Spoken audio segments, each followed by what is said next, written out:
Chemotherapy is expensive, Sabrina. For my wife, I would pay every cent. But for a cheater who bore another man's bastard? Not a dime. My father leaned over the divorce papers, smiling. I drained the accounts this morning. Prove you are mine, or tell your real father to pay for her coffin. I didn't scream. I didn't beg. My training kicked in before my brain even processed the threat. When you work as a transplant coordinator, you learn that panic is a luxury you cannot afford. You learn to look at a devastating situation, a failed organ, a flatline, a dying patient, and immediately calculate the next move. Triage mode. I picked up the glass of water from the table and held it to my mother's lips. Her hands were shaking too hard to hold it herself. I checked her pulse. It was thready and fast. She was terrified, not of dying, but of him. You want a test? I asked, my voice steady. Michael smirked, mistaking my calm for surrender. I want the truth, and I want it before I waste another penny on a stranger. He thought he was breaking a scared daughter. He forgot he was talking to a woman who negotiates life and death for a living. I deal with grieving families, insurance adjusters, and surgeons with God complexes every single day. A narcissist with a fragile ego is just a Tuesday morning for me. I reached out and took the consent form. Fine. You want science?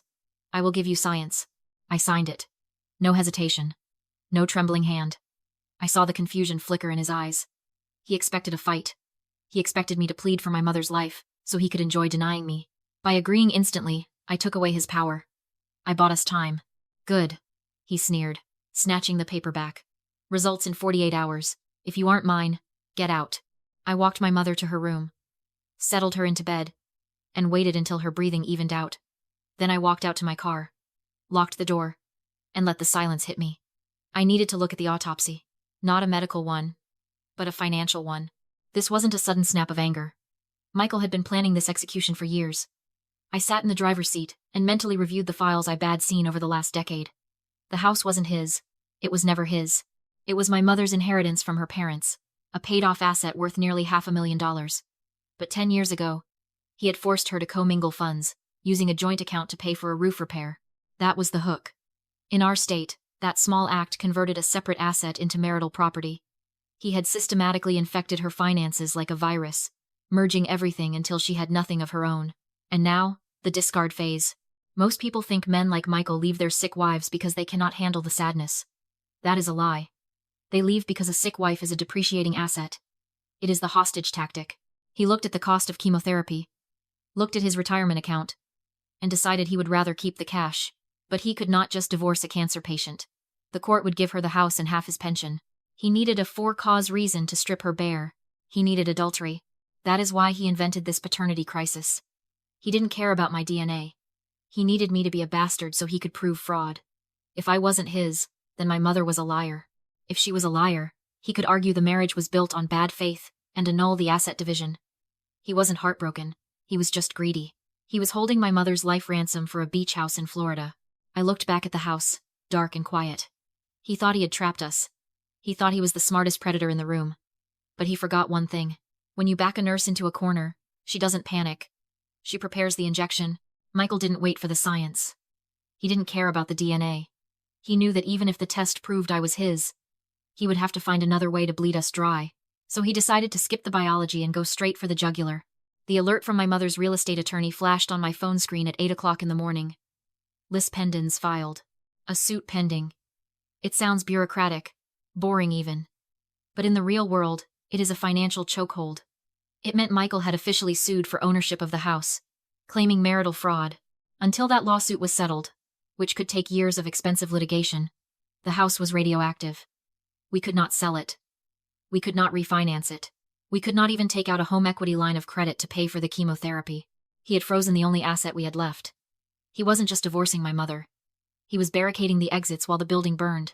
I stared at the screen, the coffee in my hand turning cold. He knew exactly what he was doing. He knew we needed liquid cash for the oncologist, and he knew the house was our only piggy bank. By freezing it, he was forcing a surrender. He was betting that I would rather sign over the deed than watch my mother wither away without treatment. It was a siege, and he was starving us out. My phone rang again. Jason. For a split second, a foolish, childish part of me hoped. Jason was my older brother. The golden child. The one who got the tutors, the car, the bailouts. Maybe, just maybe, the reality of our mother's cancer had pierced his self-absorption. Maybe he was calling to offer help. Or at least outrage. I answered. Did you hear what he did? I heard you are being difficult, Jason said. His voice wasn't worried. It was annoyed. Dad called me. He said you are refusing to sign the settlement because you are obsessed with this DNA thing. I stopped walking. The air in the parking lot felt thick, suffocating. He cut off her chemo funding. Jason. He froze the house. She cannot start treatment. So fix it. He snapped. Just sign the house over to him. Who cares? It is just bricks. If you sign the waiver, he releases the cash. Mom gets her meds. And everyone moves on. Why are you making this so complicated? Complicated? It is her inheritance. It is her future. It is our inheritance, he shouted, the mask slipping. And right now, you are lighting it on fire. Dad promised me a cut of the sale to cover my debts. If you drag this out in court for 2 years, I get nothing. Mom gets nothing. The nausea hit me harder than the morning sun. There it was. He didn't care about the cancer. He didn't care about the truth. He had gambling debts, and he was waiting for the house to be liquidated so he could feed on the carcass. You want me to leave Mom homeless so you can pay your bookie, I said, my voice flat. I want you to stop being a selfish bitch and do what needs to be done, he hissed. You have always been the problem, Sabrina. Always trying to prove you are smarter than everyone. Just give him what he wants. I hung up. I didn't say goodbye. I blocked his number before my thumb could tremble. I stood there, surrounded by the noise of morning traffic, and realized the absolute solitude of my position. The men in this family weren't protectors. They were cannibals. They were eating the women alive to sustain their own egos and addictions. Michael was the predator, and Jason was the scavenger waiting for scraps. I was entirely alone, but as I looked at the blocked contact on my screen, the fear evaporated, replaced by a cold, sharp clarity. They thought isolation would break me.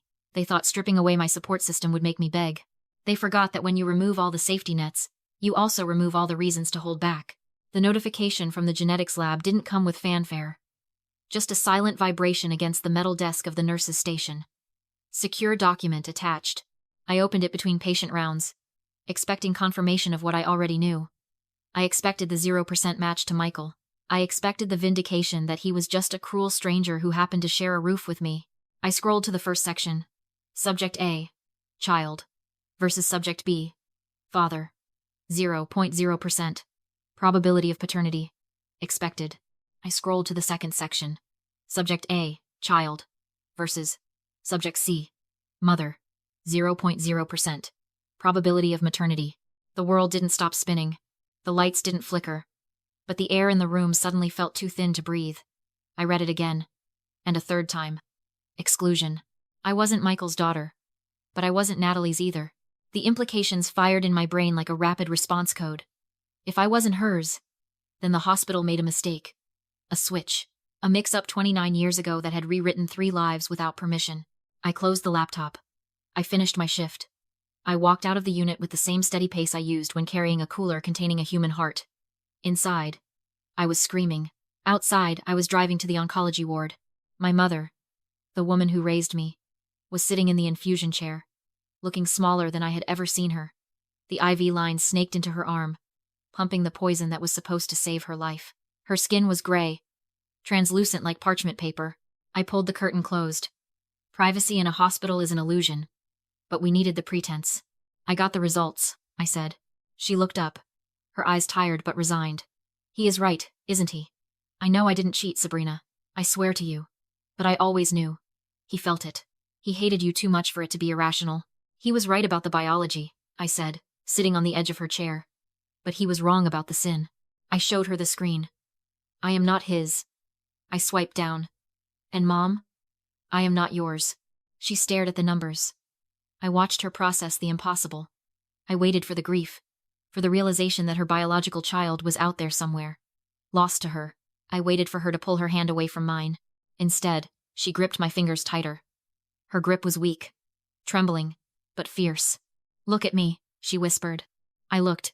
You didn't grow in my womb, she said, her voice raspy but steady. You grew in my arms. We signed a contract the night I held you through the fevers when you were 3. We signed it when I taught you to read while he was out drinking. We signed it every time he called you worthless and I told you he was wrong. She touched my face, her thumb tracing my jawline. Biology is an accident, Sabrina. It is chemistry. Motherhood is a choice. It is 1,000 choices made every single day to put someone else before yourself. That is a bond no lab report can break. You are my daughter. That contract is unbreakable. The tears finally fell, hot and fast, but the panic vanished. She was right. He had the DNA, but we had the history. We had the survival. And then, the second realization hit me. The strategic one. I looked at the results again. If I wasn't Natalie's biological child, then Natalie could not have conceived me through adultery. It was biologically impossible for her to have cheated to produce a child that wasn't hers. The entire premise of Michael's lawsuit, the paternity fraud, the marital deception, was a lie. He was divorcing her for a crime she physically could not have committed. A cold smile touched my lips. He wanted to use biology to destroy us? Fine. I would use it to bury him. I didn't break into the hospital archives. That is movie nonsense. In the real world, you don't need a crowbar to find a secret. You just need a password and a narcissist's laziness. 3 years ago, Michael became obsessed with his heritage. He bought one of those expensive DNA kits to prove he came from European nobility. He made me set up the account, register the kit, and print out the certificate he framed in his office. He never changed the password. It was password 123. I logged in. I wasn't looking for my own match anymore. I knew where I stood. I was looking for his leverage. If he was so obsessed with bloodlines, I wanted to see what his blood actually looked like. I clicked on DNA relatives. The screen populated instantly. Match strength, 50%. Relationship. Parent. Child. Name. Madeline Vance. It wasn't me. I stared at the name. Madeline Vance. My replacement. The biological daughter he had been mourning the loss of without even knowing she existed. He had a child out there. A real, blood-verified heir. I opened a new tab and typed her name into LinkedIn. Madeline Vance. Senior forensic auditor at Sterling and Cross. I sat back in my chair. You have to be kidding me. She wasn't just a match. She was a weapon. A forensic auditor spends their life hunting down white-collar criminals, tracing hidden assets, and destroying men like Michael for a living. The universe hadn't just given me a sister. It had handed me a loaded gun. I didn't send her a tearful message about long-lost siblings. I didn't try to appeal to her emotions. A woman like that doesn't care about sob stories. She cares about evidence. I called her firm's receptionist. I would like to book a consultation with Miss Vance regarding a complex asset forfeiture and fraud case. I am paying the retainer today. 48 hours later, I walked into a glass-walled office in downtown Seattle. The air smelled like expensive espresso and intimidation. Madeline Vance sat behind a desk that probably cost more than my car. She didn't smile. She looked at her watch, then at me. You have 30 minutes, she said. Her voice was cool, efficient. She looked exactly like Michael around the eyes, but where his gaze was cruel, hers was calculating. I didn't waste time with pleasantries. I slid a manila folder across the polished wood. My name is Sabrina. I am the daughter of the man who unknowingly fathered you 29 years ago. But that is not why I am here. She didn't blink. She opened the folder. That file contains 3 things, I said. First, a DNA report confirming you are Michael's biological child and I am not. Second, a shift log from the hospital proving we were switched at birth due to a staffing error. And third, a copy of a lis pendens filed by Michael to evict my dying mother from her own home based on a fraudulent claim of adultery. Madeline read. She read fast. Her eyes scanned the documents, absorbing the data, verifying the dates, checking the math. She was a machine. You are the switch, she said, not looking up. And he is trying to liquidate the mother who raised you? He is holding her chemotherapy hostage. He is claiming paternity fraud to bypass community property laws. He thinks he is a genius. Madeline finally looked up. Her expression wasn't one of sisterly love. It was disgusted amusement. He is trying to prove fraud by using a biological technicality that he himself is a victim of? He doesn't know about the switch yet. He thinks I am a bastard. He thinks he is winning. She closed the file. She leaned back, tapping a pen against her chin. Why bring this to me? Why not just go to the police? Because the police take months. My mother has days. I need to kill his claim now. And I need someone who understands asset forfeiture to make sure he stays dead.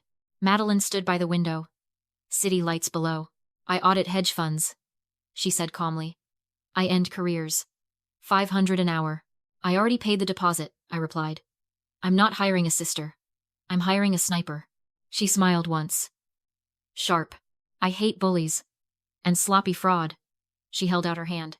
Deal. Let's evict him. From the car, I called Michael. sounding broken. You win. We can't pay. We'll sign the house over. His voice dripped with triumph. Have the deed ready by noon.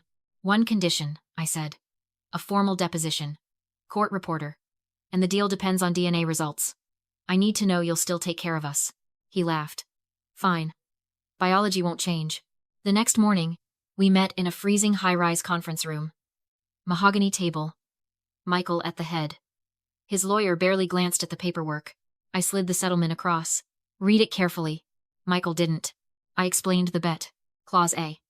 If DNA proves I'm not his proving adultery, Mom signs the house over immediately. He gets everything. His eyes lit up. Clause B. If DNA proves Mom did not commit adultery, he waives all claims. Signs a quitclaim deed. Vacates. And pays spousal support. So, if you aren't mine, I win, he sneered. No. I corrected. If Mom didn't cheat, you lose. He didn't listen. Greed made him deaf. He signed. Demanded notarization. Clunk. The stamp fell. The trap closed. I slid the first DNA report across. You were right. I'm not your daughter. He grinned. I knew it. Then I slid the second page. But I'm not hers either. Silence. Heavy. Wrong. Hospital error, I said. Switched at birth. He scoffed. So I was right. You're nothing. Read the contract. His lawyer went pale. Adultery requires biological conception, I said. She didn't conceive me. Therefore no adultery. No fraud, the lawyer whispered. She's right. Michael exploded. She tricked me. You waived your claim, I said. The house is hers, free and clear. He searched the room for escape. There was none. Then hope twisted his face. My real daughter is out there. She's my legacy. The door opened. Madeline walked in tailored suit. Cold eyes. Briefcase heavy with consequences. Michael smiled. You're her. My daughter. I'm Madeline Vance, she said. And I'm not here to hug you. She slid documents across the table. I represent the hospital's risk management division. And Natalie. In a civil suit for emotional distress and financial abuse. Then. An emergency protective order. You vacate the house immediately. It's my house. He shouted. Not anymore, I said. And you can't come within 500 feet of her. He looked at Madeline. We're family. She didn't blink. Family doesn't hold chemotherapy hostage. She nodded to the officers. They removed him silent, ruined, defeated. My phone buzzed. Jason. Dad says you stole the house. My car payment is due. I typed 2 words. Payment failed. Then blocked him. Outside, the Seattle air felt lighter. Madeline checked her watch. Lunch? My treat. The hospital just paid me very well. Natalie breathed freely for the first time in 30 years. We walked away together. 3 women. No shared blood. Bound by something stronger. Survival.